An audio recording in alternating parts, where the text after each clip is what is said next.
نحمده ونصلي ونسلم على رسوله الكريم اما بعد فاعوذ بالله من الشيطان الرجيم بسم الله الرحمن الرحيم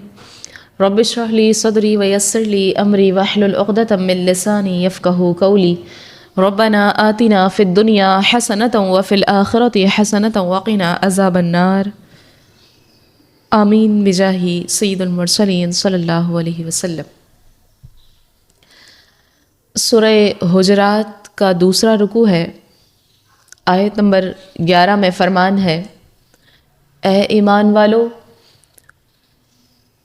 مرد دوسرے مردوں پر نہ ہنسیں،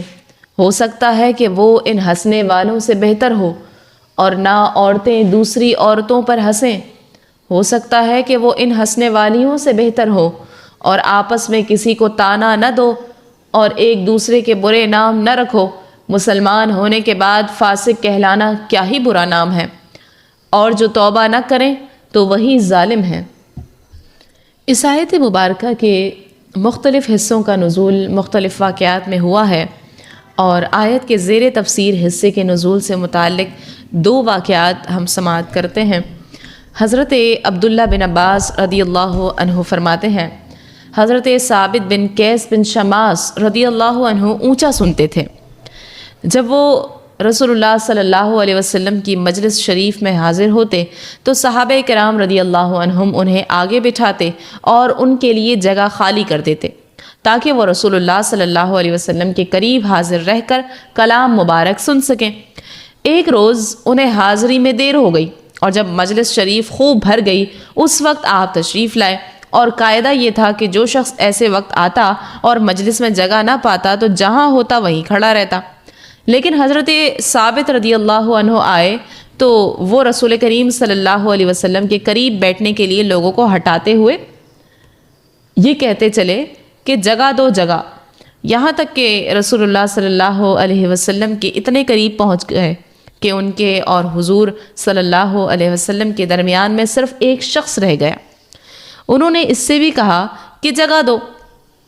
اس نے کہا تمہیں جگہ مل گئی ہے اس لیے بیٹھ جاؤ۔ حضرت ثابت رضی اللہ عنہ غصے میں آ کر اس کے پیچھے بیٹھ گئے۔ جب دن خوب روشن ہوا تو حضرت ثابت رضی اللہ عنہ نے اس کا جسم دبا کر کہا، کون؟ اس نے کہا، میں فلاں شخص ہوں۔ حضرت ثابت رضی اللہ عنہ نے اس کی ماں کا نام لے کر کہا، فلانی کا لڑکا۔ اس پر اس شخص نے شرم سے سر جھکا لیا،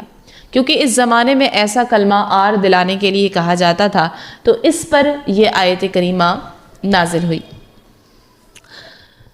دوسرا واقعہ حضرت ضحاک رضی اللہ عنہ فرماتے ہیں کہ یہ آیت بنو تمیم کے ان افراد کے بارے میں نازل ہوئی جو حضرت عمار، حضرت خباب، حضرت بلال، حضرت صہیب، حضرت سلمان، حضرت سالم وغیرہ غریب صحابہ کرام رضی اللہ عنہم کی غربت دیکھ کر ان کا مذاق اڑایا کرتے تھے۔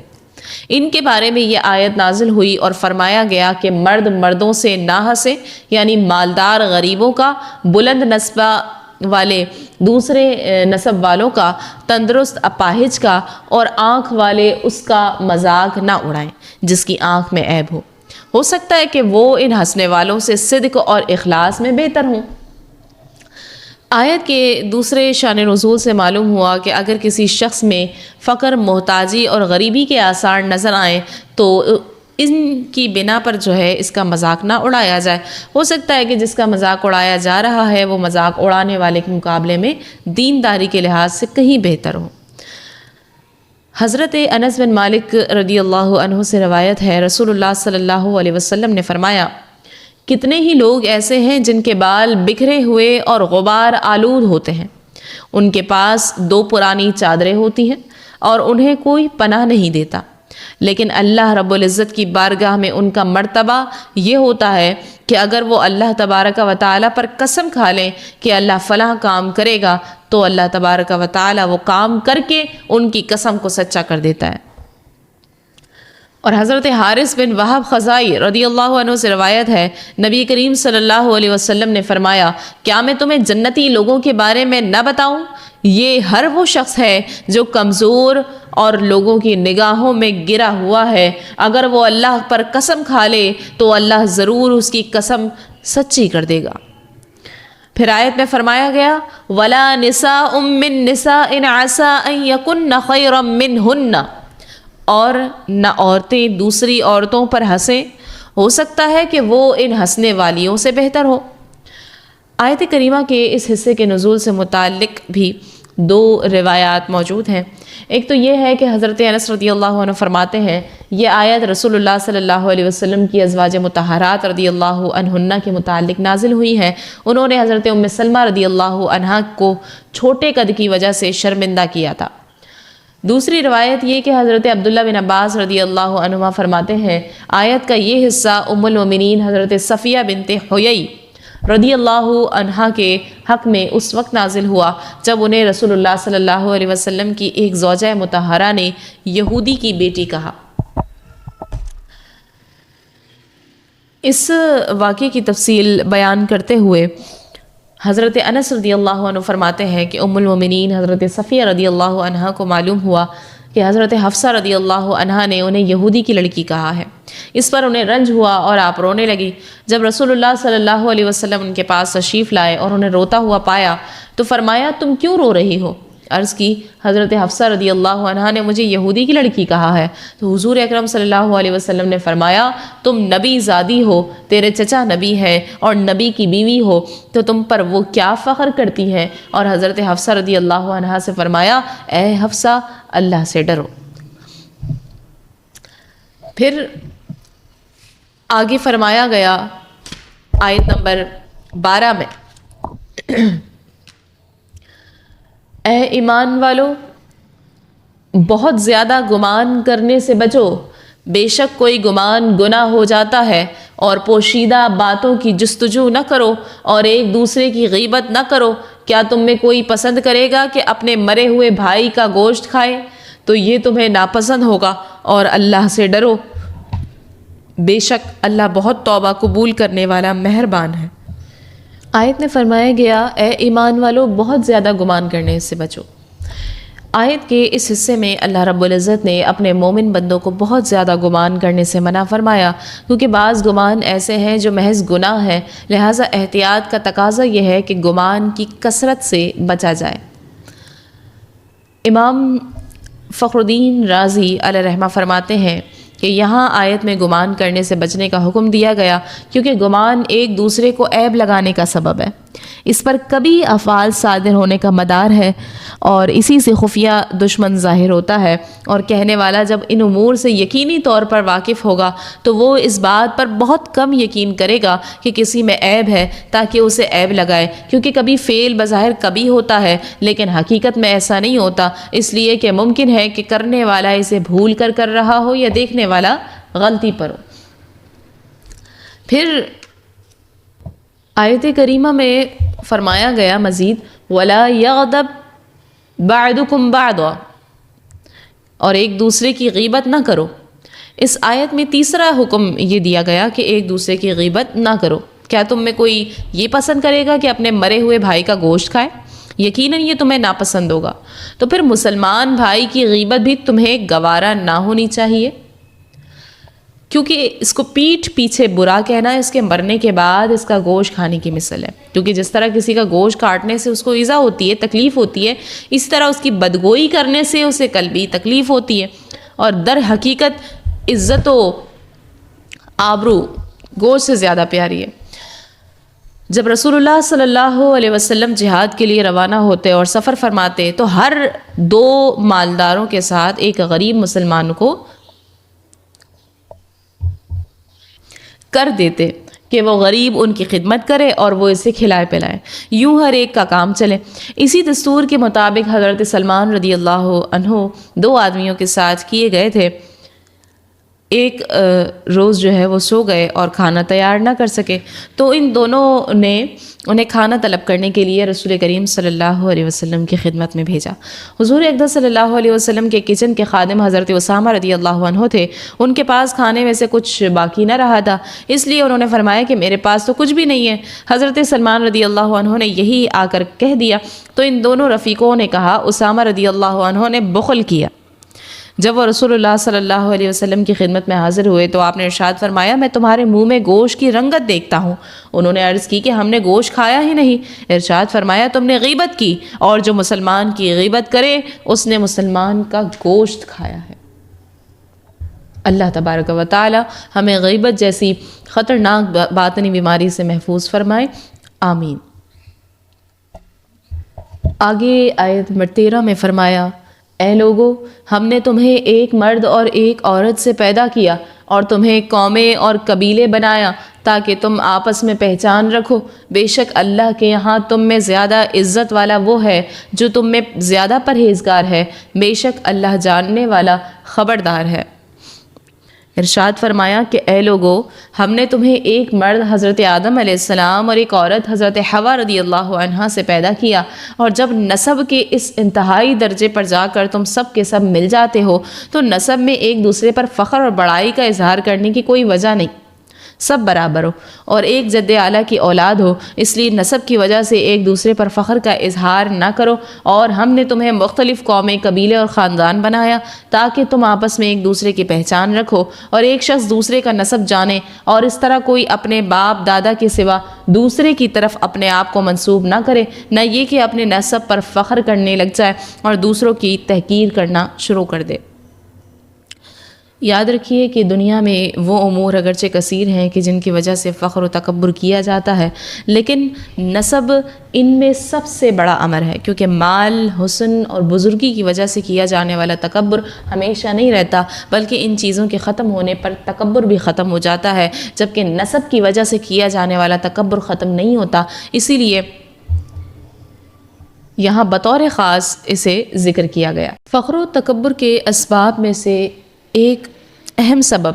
اپنے نسب کے ذریعے دوسروں پر تکبر کرنا ہے۔ اس کے بارے میں امام محمد غزالی رحمۃ اللہ علیہ فرماتے ہیں کہ جس آدمی کا نسب اچھا ہو وہ دوسرے نسب والوں کو حقیر جانتا ہے، اور بعض لوگ حسب و نسب کے ذریعے اس طرح تکبر کرتے ہیں کہ گویا دوسرے لوگ ان کی ملکیت میں اور ان کے غلام ہیں، وہ ان سے میل جول کرنے اور ان کے پاس بیٹھنے سے نفرت کرتے ہیں، اور اس کا نتیجہ ان کی زبانوں پر یوں آتا ہے کہ تکبر کرتے ہوئے دوسروں کو کم تر قسم کے الفاظ سے پکارتے ہوئے کہتے ہیں تم کون ہو، تمہارا باپ کون ہے، میں فلاں کا بیٹا فلاں ہوں، تمہیں مجھ سے بات کرنی یا میری طرف دیکھنے کا کیا حق ہے، تو مجھ جیسے لوگوں سے بات کرتا ہے اور مجھ سے اس قسم کی گفتگو کرتا ہے وغیرہ۔ یہ ایک ایسی پوشیدہ رگ ہے کہ کوئی بھی نسب والا اس سے خالی نہیں ہوتا، اگرچہ وہ نیک اور باعمل ہو، لیکن بعض اوقات حالت اعتدال پر ہونے کی صورت میں یہ بات ظاہر نہیں ہوتی، اور جب اس پر غصے کا غلبہ ہو تو وہ اس کے نور بصیرت کو بجھا دیتا ہے اور اس قسم کی گفتگو اس کی زبان پر آ جاتی ہے۔ حضرت ابو ذر غفاری رضی اللہ عنہ فرماتے ہیں کہ رسول اللہ صلی اللہ علیہ وسلم کی موجودگی میں ایک شخص سے میری تکرار ہو گئی، تو میں نے کہا کہ اے کالی عورت کے بیٹے، تو نبی کریم صلی اللہ علیہ وسلم نے ارشاد فرمایا اے ابو ذر سا پورا نہیں بھرا جاتا، سفید عورت کے بیٹے کو سیاہ عورت کے بیٹے پر کوئی فضیلت نہیں۔ حضرت ابو ذر رضی اللہ عنہ فرماتے ہیں کہ میں لیٹ گیا اور اس شخص سے کہا اٹھو اور میرے رخسار کو پامال کر دو۔ تو دیکھیے کس طرح نبی اکرم صلی اللہ علیہ وسلم نے انہیں تنبیہ فرمائی جب انہوں نے سفید خاتون کا بیٹا ہونے کی وجہ سے اپنے آپ کو افضل سمجھا، اور یہ بات خطا اور نادانی ہے، اور دیکھیے کہ انہوں نے کس طرح توبہ کی اور اپنے آپ سے تکبر کے درخت کو اس شخص کے تلوے کے ذریعے جڑ سے اکھاڑ پھینکا جس کے مقابلے میں تکبر کیا گیا تھا، کیونکہ آپ کو معلوم ہو گیا تھا کہ تکبر کو صرف عاجزی کے ذریعے ختم کیا جا سکتا ہے۔ اسی سلسلے میں مروی ہے کہ نبی اکرم صلی اللہ علیہ وسلم کی موجودگی میں دو آدمیوں نے ایک دوسرے پر فخر کا اظہار کیا۔ ایک نے کہا میں فلاں کا بیٹا فلاں ہوں، تم کون ہو، تمہاری تو ماں ہی نہیں ہے۔ اس پر رسول اللہ صلی اللہ علیہ وسلم نے فرمایا حضرت موسیٰ علیہ السلام کے سامنے دو آدمیوں نے ایک دوسرے پر فخر کیا، ان میں سے ایک نے کہا میں فلاں کا بیٹا فلاں ہوں، اس طرح وہ 9 پشتیں شمار کر گیا اور کہا تیری تو ماں ہی نہیں۔ اللہ تبارک و تعالیٰ نے حضرت موسیٰ علیہ السلام کی طرف وحی بھیجی کہ جس نے فخر کا اظہار کیا اس سے فرما دیجئے وہ 9 کی 9 پشتیں جہنم میں جائیں گی اور تم ان کے ساتھ 10ویں ہوگے۔ رسول عربی صلی اللہ علیہ وسلم نے فرمایا لوگوں کو اپنے آباء و اجداد پر فخر کرنا چھوڑ دینا چاہیے، وہ جہنم میں کوئلہ بن گئے، یا وہ اللہ کے نزدیک ان کیڑوں سے بھی زیادہ ذلیل ہیں جو اپنے ناک سے گندگی کو دھکیلتے ہیں۔ اللہ تبارک و تعالی ہمیں اس باطنی بیماری سے محفوظ فرمائے، آمین۔ پھر آیت میں فرمایا گیا ان اکرمکم عند اللہ اتقاکم، بے شک اللہ کے یہاں تم میں زیادہ عزت والا وہ ہے جو تم میں زیادہ پرہیزگار ہے۔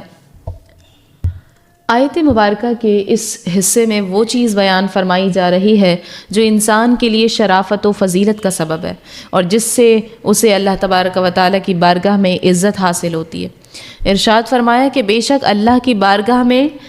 تم میں سے زیادہ عزت والا وہ شخص ہے جو تم میں زیادہ پرہیزگار ہے، بے شک اللہ تمہیں جاننے والا اور تمہارے باطن سے خبردار ہے۔ حضور اکرم صلی اللہ علیہ وسلم مدینہ منورہ کے بازار میں آپ تشریف لے گئے۔ وہاں آپ نے ملاحظہ فرمایا کہ ایک حبشی غلام یہ کہہ رہا تھا جو مجھے خریدے اس سے میری یہ شرط ہے کہ مجھے رسول اللہ صلی اللہ علیہ وسلم کی اقتداء میں 5 نمازیں ادا کرنے سے منع نہ کرے۔ اس غلام کو ایک شخص نے خرید لیا، پھر وہ غلام بیمار ہو گیا تو رسول اللہ صلی اللہ علیہ وسلم اس کی عیادت کے لیے تشریف لائے، پھر اس کی وفات ہو گئی اور رسول اللہ صلی اللہ علیہ وسلم اس کی تدفین میں تشریف لائے۔ اس کے بارے میں لوگوں نے کچھ کہا تو اس پر یہ آیت کریمہ نازل ہوئی۔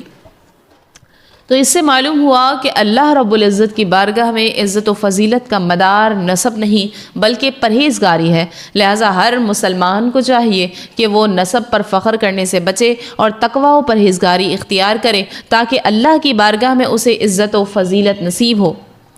حدیث مبارکہ ہے، حضرت عبداللہ بن عمر رضی اللہ عنہ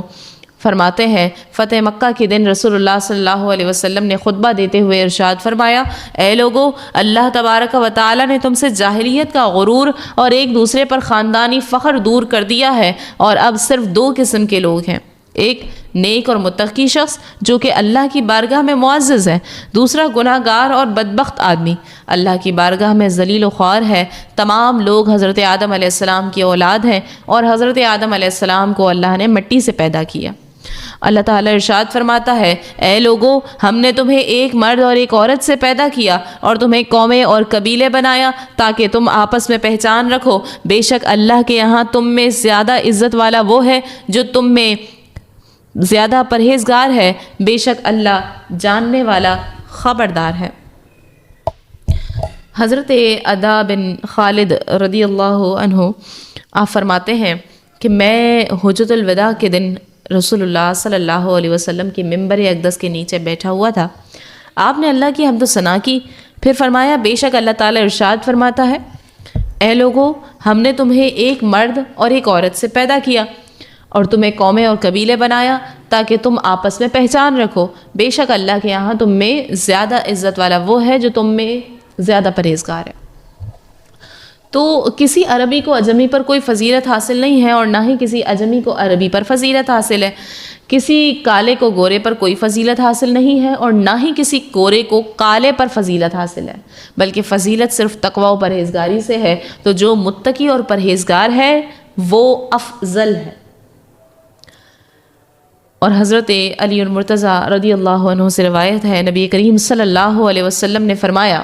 جب قیامت کا دن ہوگا تو بندوں کو اللہ کے سامنے کھڑا کیا جائے گا اس حال میں کہ وہ غیر مختون ہوں گے اور ان کی رنگت سیاہ ہوگی، تو اللہ تبارک و تعالی ارشاد فرمائے گا، اے میرے بندو، میں نے تمہیں حکم دیا اور تم نے میرے حکم کو ضائع کر دیا اور تم نے اپنے نسبوں کو بلند کیا اور انہی کے سب ایک دوسرے پر فخر کرتے رہے۔ آج کے دن میں تمہارے نسبوں کو حقیر و ذلیل قرار دے رہا ہوں، میں ہی غالب حکمران ہوں۔ کہاں ہے متقی لوگ؟ کہاں ہے متقی لوگ؟ بے شک اللہ کے یہاں تم میں زیادہ عزت والا وہ ہے جو تم میں زیادہ پرہیزگار ہے۔